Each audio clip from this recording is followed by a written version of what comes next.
વલભીપુરમાં 2 દિવસ બાદ વરસાદી માહોલ જામ્યો છે।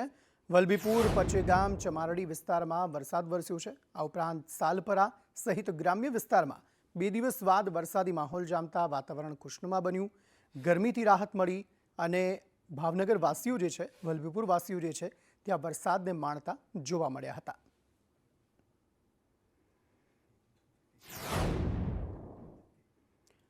હવામાન નિષ્ણાત પરેશ ગોસ્વામીએ મોટી આગાહી કરી છે। ઉત્તર ભારત પર હાલ વરસાદી સિસ્ટમ ડિપ્રેશન સક્રિય છે, જેની અસર ગુજરાતમાં જોવા મળી શકે, જેના કારણે રાજ્યમાં 19, 20 અને 21 જુલાઈ દરમિયાન વરસાદ વરસી શકે છે। કચ્છ અને ઉત્તર ગુજરાતના વિસ્તારોમાં મધ્યમથી ભારે વરસાદ ખાબકી શકે છે। 20 અને 21 જુલાઈ આમ 3 દિવસ સુધી રાજ્યની અંદર છૂટાછવાયા હળવા સામાન્ય વરસાદો જોવા મળે તેવી શક્યતાઓ છે, જેમાં ખાસ વધુ અસર છે એ કચ્છના રાપર તાલુકાની અંદર અને ઉત્તર ગુજરાતના તમામ જિલ્લાઓની અંદર જોવા મળે તેવી શક્યતાઓ છે। 19, 20 અને 21 તારીખ દરમિયાન મધ્યમથી ભારે ઝાપટાઓ નોંધાય તેવી શક્યતાઓ છે। સૌરાષ્ટ્રના તમામ વિસ્તારની અંદર એકદમ છૂટાછવાયા વરસાદો નોંધાય અને હળવા સામાન્ય ઝાપટા નોંધાય તેવું એક અનુમાન છે। તો રાજ્યમાં વરસાદની ગતિ ધીમી પડી છે। વરસાદ અંગે હવામાન વિભાગે પણ આગાહી કરી। રાજ્યમાં હળવાથી મધ્યમ વરસાદની આગાહી કરવામાં આવી છે। મહત્તમ તાપમાનમાં પણ સામાન્ય વધારો થઈ શકે। મહત્તમ તાપમાનમાં 1 થી 2 ડિગ્રીનો વધારો થઈ શકવાની આગાહી હવામાન વિભાગ દ્વારા કરાઈ છે। વરસાદનું જોર ઘટતા ગરમીનું પ્રમાણ વધશે। અમદાવાદમાં પણ હળવા વરસાદની આગાહી કરાઈ છે। आज का जो फोरकास्ट है आने वाला अगले 7 दिन तक हल्का से मध्यम बारिश का पूर्वानुमान है अनेक स्थानों में, और इसमें थंडरस्टॉर्म का वार्निंग है। कोई हेवी रेनफॉल का वार्निंग नहीं है। थंडरस्टॉर्म और लाइटनिंग का जो वार्निंग है वो आपका 5 दिन तक 17 से लेकर 21 जुलाई तक दिया गया। તો ભાવફેરની માંગ સાથે સાબરકાંઠામાં પશુપાલકોનું આંદોલન હજુ પણ યથાવત છે। પશુપાલકોના આંદોલનને લઈ સાબર ડેરીના ચેરમેન શામળ પટેલે કહ્યું, તેમણે સીધા જ આક્ષેપ કર્યા કે કેટલાક રાજકીય નેતાના માણસો આ આંદોલન કરાવી રહ્યા છે। પશુપાલકો રસ્તા પર દૂધ ઢોળી રહ્યા છે। લાખો લીટર દૂધનો બગાડ અટકાવવો જોઈએ। સાબર ડેરીની આવકમાં લાખો લીટર દૂધનો ઘટાડો નોંધાયાનું પણ તેમણે કહ્યું હતું। આમ કાળી મજૂરી દિવસ રાત કરીને તરેલ દૂધ ઉત્પાદનને 5 મિનિટમાં ઢોળી દેવું એ કોઈ પશુપાલકનો જીવ ચાલે નહીં। આવા વિડીયો જોઈને અમને જીવ બળે છે કે મહા મહેનતે ઉત્પાદન થતા દૂધને આવી રીતે ઢોળી કેવી રીતે શકાય? આ કોઈ પશુપાલન ક્યારેય આવું કરી શકે નહીં। રજૂઆત હોઈ શકે, પણ આ રીતે ક્યારેય કોઈ પશુપાલન ના કરે। આ કોઈ પશુપાલક સિવાયના અમુક તત્વો હોય તો જ આ લોકો પોતાના રાજકીય સ્વાર્થ કે ઈરાદા પાર પાડવા આવી રીતે ખોટી તોડકીઓ ઊભી કરી દૂધનો વેડફાટ કરી રહી છે, જેને અટકાવવું અમારી અને પશુપાલકોની જવાબદારી, સહિયારી જવાબદારી છે। અમુક સ્તરે દૂધ એકત્રીકરણ ના થઈ શકતા દૂધનો વેડફાવ અટકાવી બાળકો, દર્દીઓ અને દીકરીઓને પીવડાવવું છે, પણ અસહનીય છે કે આ દૂધનો બગાડ અટકાવવો જોઈએ। તો સાબર ડેરીના વાયરલ વિડીયો મામલે રજૂઆત કરવામાં આવી છે। સાબર ડેરીએ અરવલ્લી પોલીસમાં રજૂઆત કરી। સોશિયલ મીડિયામાં એક વિડીયો વાયરલ થયો છે। મહેસાણાથી 8 ટેન્કર ભરી દૂધ લવાયાનો વિડીયો સામે આવ્યો। પોલીસ પ્રોટેક્શન સાથે આ દૂધ લવાયાનો વિડીયો સામે આવ્યો છે। સાબર ડેરીના એમડી સુભાષ પટેલે કહ્યું, મહેસાણાથી દૂધ લવાયાની વાત સાવ પાયાવિહોણી છે। ખોટી માહિતી આપનાર સામે કાર્યવાહી થશે। અમારી ટેન્કરો જે બાયડ શીત કેન્દ્રથી સાબર ડેરી લાવ્યા એ અમને પોલીસ પ્રોટેક્શન આપી અને લાવ્યા હતા, જેથી આ સામાજિક તત્વો જે ટેન્કરને નુકસાન કરતા હતા એના કારણે અમે રક્ષણના હેતુથી પોલીસના નજર હેઠળ એ ટેન્કરો રાતે 8 થી 9 ટેન્કરો સાબર ડેરી ખાતે આવેલ છે। બાકી મહેસાણાથી અને કોઈ બનાસથી અમે દૂધ લીધું નથી સાબર ડેરીમાં। અને આવા જે સોશિયલ મીડિયામાં જે આ મેસેજ વિડીયો ફરતો થયો છે એની અમે તપાસ કરીએ છીએ, અને આવા જે સોશિયલ મીડિયામાંથી જેને ખોટી રીતે આવા મેસેજ વાયરલ કર્યા છે એના સામે અમે કાયદેસરની કાર્યવાહી કરવાની પ્રોસેસ શરૂ કરી દીધી છે। અમૂલ બચાવ યાત્રા ખેડાના ફાગવેલમાં પહોંચી છે। આ સમગ્ર કાર્યક્રમ પૂર્વ ધારાસભ્ય કેસરીસિંહ સોલંકીની અધ્યક્ષતામાં યોજાયો। પૂર્વ ધારાસભ્ય કેસરીસિંહ સોલંકીએ વીરપુરમાં અમૂલે 40,000 ગુંઠાના ભાવની જમીન 4 લાખમાં ખરીદ કરી ભ્રષ્ટાચાર કર્યા હોવાનો આક્ષેપ પણ કરાયો। સાથે જ કંપની દ્વારા દૂધ મંડળી ચેરમેનોને કોઈને કોઈ રીતે હેરાન કરવાના પણ આક્ષેપ કરવામાં આવ્યા। આ યાત્રામાં ખેડા, આણંદ અને મહીસાગર જિલ્લાના દૂધ મંડળી ચેરમેનો, સભ્યો તથા સેક્રેટરીઓ, આગેવાનો, ખેડૂતો અને પશુપાલકો મોટી સંખ્યામાં જોડાયા હતા. 858 દૂધ મંડળીના તમામ ચેરમેનોનો એક જ અવાજ હતો કે અમૂલની અંદર પશુપાલન કરતા હોય એમનો દીકરો હોય કે દીકરી ભણેલા ગણેલા લાયકાત પ્રમાણે એમને નોકરી મળે એમની અમારી માગણી હતી. અન્ય પણ અમારી બીજી 2 માગણીઓ હતી. એ માગણીઓ હજુ સુધી આ દૂધે ધોયેલી ટોળકી એક પણ દિવસ ચેરમેનોને કોઈને રીતે હેરાન કરે છે. આવનારા દિવસોની અંદર આ દૂધે ધોયેલી ટોળકી છેલ્લા 10 વર્ષથી લોકોને, અમારા પશુપાલકોને કોઈને કોઈ રીતે હેરાન કરી રહે છે. ત્યારે આ વખતની ચૂંટણીની અંદર લીલા તોરણે તમામ જેને પશુપાલકોનું લોહી ચૂસ્યું છે તમામે ઘેર જશે એવું નક્કી છે. ભાથીજી દાદાના ફાગવેલ દર્શન કરી અને વીરપુર ખાતે જે ભ્રષ્ટાચારની વાત હતી એ ખરેખર ખેડા, આણંદ, મહીસાગર જિલ્લાના તમામ ચેરમેનો સ્થળ મુલાકાત માટે જઈ રહ્યા છે કે વાસ્તવિક પરિસ્થિતિ શું છે, જમીનના શું ભાવ છે, જમીનના આજુબાજુ ખેડૂતોને બતાવવામાં આવશે. ત્યારે ખાસ કરીને જે ભ્રષ્ટાચારની વાત અમૂલમાં છેલ્લા 1 વર્ષથી ચાલી રહી છે, ચાહે ભરતીની હોય, સામાન્ય સભાસદના ગરીબના દીકરાને ક્યારેય બહારના લોકોને નોકરી મળે, પૈસાથી લેવાય, એ જગ જાહેર લોકો જાણે છે. એના ઉજાગર કરવા માટે સમગ્ર ખેડા, આણંદ, મહીસાગર જિલ્લાના આજે ચેરમેનશ્રીઓ, ડિરેક્ટરશ્રીઓ અને સહકારી આગેવાનો સ્થળ મુલાકાતે જઈ રહ્યા છે. આ તરફ સુરતમાં પાટીદાર શિક્ષિકા આપઘાત કેસ મામલે પાટીદાર સમાજમાં ભારે રોષ યથાવત છે. પાટીદાર અગ્રણીઓએ પોલીસ કમિશનરને આ મામલે રજૂઆત કરી. મુકેશ પટેલ, લાલજી પટેલ સહિતના નેતાઓએ આ રજૂઆત કરી હતી. મથુર સાવાણી, વેલજી સેટા, કેશુભાઈ ગોટીએ રજૂઆત કરી. આ ઉપરાંત ધરમભાઈ લાઠિયા, જીવરાજ ધારુકાનકીએ પણ રજૂઆત કરી. આવી ઘટના ફરી ન બને તેવી માંગ કરાઈ છે.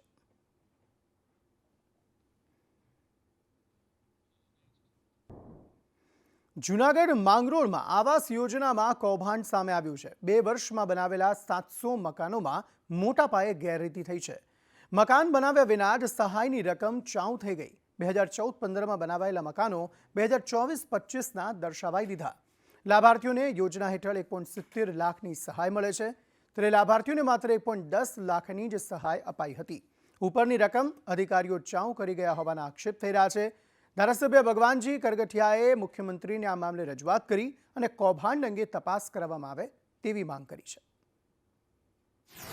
મારી પાસે પણ ગામડામાંથી આવી ફરિયાદો મને મળેલી છે કે ભાઈ આમાં ગોલમાલ થઈ છે, એટલે મેં માનનીય મુખ્યમંત્રીજીને રજૂઆત કરી છે અને મુખ્યમંત્રીજી દ્વારા તપાસના આદેશ પણ થયા છે. તપાસ થાય પછી ખબર પડે શું થયું છે.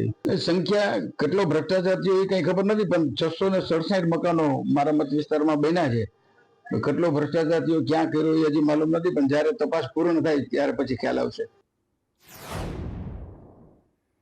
મહેસાણાના ખેરાલુમાં મનરેગા કૌભાંડના આક્ષેપ થઈ રહ્યા છે, ત્યારે ચાચરિયા ગામમાં મનરેગાના કામમાં કૌભાંડના આક્ષેપ થયા. ચાચરિયા ડેરીના મંત્રી જસવંત ચૌધરીએ આરોપ લગાવ્યા. માટીકામ તેમજ અન્ય કામોમાં ગેરરીતિ આચરવામાં આવી છે તેવું તેમણે કહ્યું. કામ થયા વિના નાણાં ચૂકવાઈ ગયાના પણ આરોપ લગાવવામાં આવ્યા છે. લોકપાલને ફરિયાદ કરી તપાસ શરૂ કરાઈ છે. સમગ્ર મામલે તાલુકા વિકાસ અધિકારીએ કહ્યું કે આ કામ 2020-21ના સમયગાળામાં થયા છે. તલાટીના રિપોર્ટ બાદ નાણાં ચૂકવવામાં આવ્યા છે. નાણાં પંચના સીસી રોડનું અને પૂર સંરક્ષણ દિવાલના કામનું આ બાબતનું અમે તલાટી કમ મંત્રી પાસેથી વિગતો મેળવી છે અને એનું બધી બાબતો સીસી ફોટા અને બધું મેળવી છે. આ અંગેનો અહેવાલ અમે જિલ્લા વિકાસ અધિકારી સાહેબને 3/6/25થી મોકલ્યો છે.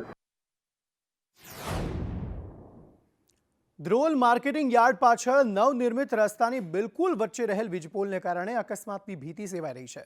આ વીજપોલ હટાવવા પીજીવીસીએલ અને પાલિકા એકબીજાને ખો આપી રહ્યા છે. પાલિકાએ વીજપોલ હટાવવા પીજીવીસીએલના સિટી અને ગ્રામ્ય ડિવિઝનને લેખિતમાં રજૂઆત કરવા છતાં પોલ હટાવવામાં ન આવતા પાલિકાએ જાણે વીટો પાવર વાપરી વીજપોલ હટાવ્યા વિના જ સીસી રોડ બનાવી નાખ્યો. પાલિકા અને પીજીવીસીએલ વચ્ચેના યોગ્ય સંકલનના અભાવે જનતાને ભોગવવાનો વારો આવ્યો છે. ચાલુ હતી એમાં વચ્ચે જે પીજીવીસીએલના પોલ આવે એ બાબતે પીજીવીસીએલને અગાઉ 2 વાર લેખિતમાં રજૂઆત કરેલ છે. અત્યારે આપણે પીસીસીની કામગીરી ત્યાં પૂર્ણ કરેલ છે અને બેરિંગ કોટની હજી બાકી રાખેલ છે. જેટલું બને એટલું જલ્દી પોલ હટે પછી ફાઇનલ રોડની કામગીરી પૂર્ણ થઈ શકે એમ છે. હારીજ યુજીવીસીએલની ઘોર બેદરકારી સામે આવી છે. વીજ મીટર ન લાગ્યું હોવા છતાં પણ અહીં લોકોને લાઇટ બિલ આવ્યા. હારીજના નવા માકા ગામના ખેડૂતોને બિલ આવી રહ્યા છે. ખેડૂતે મીટર ન હોવા છતાં પણ 5 વર્ષ બિલ ભર્યું. બિલના નાણાં પરત આપવા ખેડૂતોએ અરજી કરી છે. ખેડૂતે હારીજ યુજીવીસીએલને એક અરજી આપી, જેમાં જવાબદાર અધિકારી સામે કાર્યવાહી કરવા માંગ કરી છે. 5 વર્ષથી લાઇટ બિલ ભરે જાય છે, પણ એમના ઘરમાં મીટર નથી, પણ છતાં પણ એ લોકો બિલ ભરે જાય છે. એમના એ કારણે કે કદાચ 5 વર્ષથી બિલ ભરે છે તો એમના ઘરમાં મીટર લાગે કદાચ. જે તે વખતે મીટર ઇસ્યુ કર્યું એ વખતે ઘરનું બાંધકામ થયેલું ન હતું અને આજની તારીખમાં બી અમે જોવા સ્થળ વેરિફિકેશન કર્યું તો બી ઘરનું બાંધકામ અધૂરું છે. એટલે જે તે વખતે મીટર લગાવેલ ન હતું અને મિનિમમ બિલ ચાલુ કર્યું હતું. અરજદારે બાંધકામ પહેલાં કંપનીના નિયમ મુજબ અરજદાર પહેલાં ઘરનું બાંધકામ પૂરું કરે ત્યારે જ એમ માગણી કરી શકે છે અને ત્યારે જ અમે મીટર લગાવવાની કંપનીમાં નિયમ હોય છે. આ તરફ વડોદરામાં ફરી સ્માર્ટ મીટરનું ભૂત ધૂણ્યું છે. સ્માર્ટ મીટરના વીજ બિલ 5 મહિનાથી નહીં આવતા લોકોમાં રોષ જોવા મળી રહ્યો છે. વક્રતુંડ સોસાયટીના રહીશો ઇન્દ્રપુરી સબ ડિવિઝન ઓફિસ ખાતે પહોંચ્યા હતા, જ્યાં ઓફિસમાં જવાબદાર અધિકારી નહીં મળતા સ્થાનિકો રોષે ભરાયા. સ્માર્ટ મીટર લાગતા 5 મહિના બાદ વીજ બિલ 20,000ની આસપાસ ફટકારાયું છે, જેને લઈ સ્માર્ટ વીજ મીટરનો શરૂઆતથી જ વિરોધ થઈ રહ્યો છે. 25 કે 50,000નું બિલ આવે તો તેના પર હપ્તા કરી આપવા રહીશોએ માંગ કરી.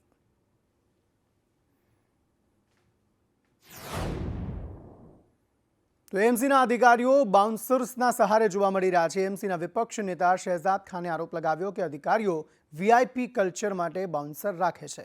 બાઉન્સર પાછળ 10 વર્ષમાં 244 કરોડનો ખર્ચ થાય છે. માનીતી 12 એજન્સીના 1800થી વધુ બાઉન્સર્સને રખાયા છે. મોટી સેલેરી લેતા અધિકારીઓને બાઉન્સરની જરૂર શા માટે છે તે સવાલ તેમણે કર્યો. જનતા સાથે દુર્વ્યવહાર કરવો જાણે એક આદત બની ગઈ છે. બાઉન્સર્સ દ્વારા કરાયેલો વ્યવહાર સાવ શરમજનક છે તેવું તેમણે કહ્યું. આ તરફ વડોદરામાં કોંગ્રેસી કાર્યકરો અને પોલીસ વચ્ચે ઘર્ષણના દ્રશ્યો જોવા મળ્યા. કોર્પોરેશનના ગેટ સામે જ આ ઘર્ષણ થયું હતું. કોંગ્રેસી કાર્યકરોને અંદર જવા દેવાતા ન આવતા હોવાના કારણે આ ઘર્ષણ થયું હતું. લોકોના પ્રશ્નોની રજૂઆત કરવા માટે આ કાર્યકરો અહીં પહોંચ્યા હતા. રોડ, રસ્તા, ખાડા અને સ્મશાન મુદ્દે રજૂઆત હતી તેમની. કોંગ્રેસના શહેર પ્રમુખ ઋત્વિક જોશીની અટકાયત કરાઈ હતી.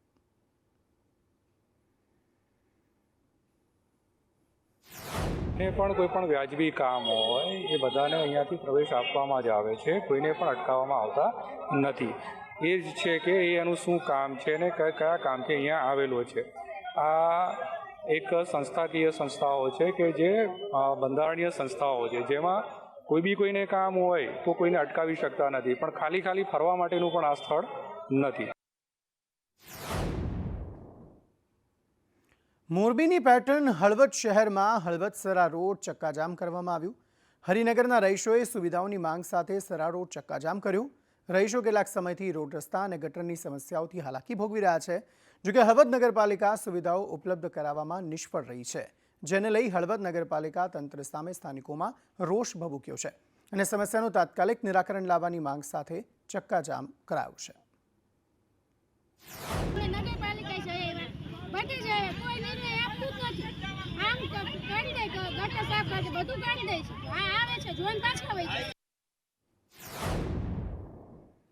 શિક્ષણની જાહેરાતો પાછળ કરોડો ખર્ચતી સરકાર આદિવાસી વિસ્તારમાં છાત્રાલયો બંધ કરી રહી છે. ડાંગ જિલ્લા પંચાયત હસ્તકની 14 આદિવાસી કુમાર અને કન્યા છાત્રાલય બંધ કરવામાં આવતા જિલ્લા કોંગ્રેસે શિક્ષણ વિભાગની બેદરકારીના આક્ષેપ સાથે આજરોજ કલેક્ટરને આવેદન આપી વિરોધ નોંધાવ્યો હતો. તેમજ આવેદન અંગે યોગ્ય કામગીરી કરવામાં નહીં આવે તો 15 દિવસ બાદ કલેક્ટર કચેરીનો ઘેરાવ કરી તાળાબંધી કરવાની પણ ચીમકી ઉચ્ચારી હતી. જિલ્લા પંચાયત હસ્તકની 14 જેટલી સરકારી કુમાર અને કન્યા છાત્રાલયો આજે બંધ પડી છે અને એમાં એ બંધ થવા પાછળ જિલ્લા પંચાયતની ઘોર બેદરકારી કહી શકાય. સાપુતારાની વાત કરો તો હવે આજે જઈને જોશો તો કરોડોનો ડોમ બની રહ્યો છે. એના માટે સરકાર પાસે પૈસા છે, પરંતુ મારા ડાંગના આદિવાસી બાળકો 700થી વધુ બાળકો આજે રજૂડી પડ્યા છે. એ લોકોના શિક્ષણનો પ્રશ્નાર્થ ચિહ્ન ઊભો થઈ ગયો છે. તો તેના માટે અમે આવેદનપત્ર આપ્યું છે અને હવે જો આ સમસ્યાનો સુખદ નિરાકરણ ના આવે તો આવનારા 15 દિવસ પછી ડાંગ જિલ્લા પંચાયત અને શિક્ષણ અધિકારીની કચેરીને તાળાબંધી કરવાનું એલાન આજે અમે કરી રહ્યા છીએ. ઓલિમ્પિકના સરકારના નિર્ણયને હાઈકોર્ટમાં પડકારાયો છે. ગોદાવી ગામના ખેડૂતોએ હાઈકોર્ટમાં અરજી કરી હતી. ગોદાવી ગામના ખેડૂતો ઝોન ફેર સામે હાઈકોર્ટમાં પહોંચ્યા છે. ગોદાવી ગામના ખેડૂતો દ્વારા KZ3 ને પડકારાયો છે. ઝોન જાહેર થવાથી ખેડૂતોને હાલાકીની કોર્ટમાં રજૂઆત કરાઈ છે. KZ3 ઝોનમાં રમતગમત પ્રવૃત્તિઓ થવાની છે. 500 ખેડૂતોને નુકસાન થતું હોવાથી આ કોર્ટમાં રજૂઆત કરાઈ. આગામી સપ્તાહે કોર્ટમાં આ મામલે સુનાવણી હાથ ધરાશે. આ જે ઝોન છે એ રેસ્ટ્રિક્ટેડ ઝોન છે, જેમાં માત્ર ને માત્ર રમતગમતની પ્રવૃત્તિઓ, એજ્યુકેશન 1 અને એજ્યુકેશન 2 ટાઈપની પ્રવૃત્તિઓ થશે. પણ હકીકતમાં મુખ્યત્વે જે ત્યાં આગળ ખેડૂતો છે એ તમામ ખેડૂતોનું ખેતીનું કામ છે. આ ઝોન લાગુ કરવાથી અને ત્યારબાદ ટીપી જાહેર થવાથી ખેડૂતોની જગ્યા જ્યાં આગળ છે ત્યાંથી દૂર એમને ફાઇનલ પ્લોટ ફાળવવામાં આવ્યા છે, જેથી કહેવાય કે રેલવેની આસપાસ એમને પ્લોટ ફાળવવામાં આવ્યા છે. ઘણા લોકો તો એવા પણ છે કે જેમના 90 મીટર રિંગ રોડ ઉપર ખેતર છે, એમ છતાં એમને રેલવેની પાસે પ્લોટ ફાળવી દેવામાં આવ્યા છે. એમની લાગણીઓને ખૂબ જ દુઃખ પહોંચ્યું છે. મહેસાણાના વિજાપુરમાં ખાણ ખનીજ વિભાગ દ્વારા રેડ પાડવામાં આવી. ગાંધીનગર, અમદાવાદ અને મહેસાણાની ટીમ દ્વારા રેડ પાડવામાં આવી. સાબરમતી નદીમાં ગેરકાયદે રેતી ખનન પર આ રેડ પાડવામાં આવી હતી, જેમાં 19 જેટલા ડમ્પર, 3 હિટાચી મશીન અને 1 નાવડી જપ્ત કરવામાં આવી છે. અંબાજીમાં ભાદરવા પૂનમના મેળાને લઈને બેઠક યોજાઈ. ગૃહ રાજ્યમંત્રી હર્ષ સંઘવીની અધ્યક્ષતામાં બનાસકાંઠામાં આ બેઠક મળી હતી. ભાદરવી મહાકુંભના આયોજનને લઈ તંત્ર સાથે ચર્ચા કરાઈ. માઈ ભક્તોની સુવિધાને લઈને પણ આ બેઠકમાં ચર્ચા થઈ છે. આ વર્ષે ભારે રંગેચંગે પૂનમનો મેળો યોજાશે તેવું હર્ષ સંઘવીએ કહ્યું છે. તે દર વર્ષની જેમ આ વર્ષે બી ભાદરવી પૂનમનો મેળો એ રંગે ચંગે ઉજવવા માટે તૈયારીઓ કરી લેવામાં આવી છે. આજે વહીવટીતંત્ર જોડે ભાદરવી મેળાની સમીક્ષા બેઠક રાખવામાં આવી હતી અને આ વર્ષે દર વર્ષ કરતાં મોટો મેળો, લાખો ભાવિ ભક્તો માટેની વ્યવસ્થાઓ માટેની સંપૂર્ણ તૈયારીઓ, પ્લાનિંગ વહીવટીતંત્ર દ્વારા કરી લેવામાં આવી. દિલ્હીમાં સ્વચ્છ ભારત સર્વેક્ષણ કાર્યક્રમ યોજાયો. વર્ષ 2024-25ના સ્વચ્છ શહેરોની જાહેરાત કરવામાં આવી. અમદાવાદને મોટા શહેરમાં પ્રથમ ક્રમાંક મળ્યો છે. 10 લાખથી વધુ વસ્તીવાળા શહેરની કેટેગરીમાં આ એવોર્ડ અમદાવાદને પ્રાપ્ત થયો છે. અમદાવાદ આ યાદીમાં લગભગ 15મા ક્રમે ગયા વર્ષે હતું. સોલિડ વેસ્ટ મેનેજમેન્ટમાં સુરતને એવોર્ડ મળ્યો છે. ગાંધીનગર સ્વચ્છ શહેરોમાં 5મા નંબરે છે. 3 થી 10 લાખ વસ્તી ધરાવતા શહેરમાં એવોર્ડ અપાયા, જેમાં વિવિધ કેટેગરીમાં આ એવોર્ડની જાહેરાત કેબિનેટ મંત્રી ઋષિકેશ પટેલની હાજરીમાં કાર્યક્રમમાં કરવામાં આવી.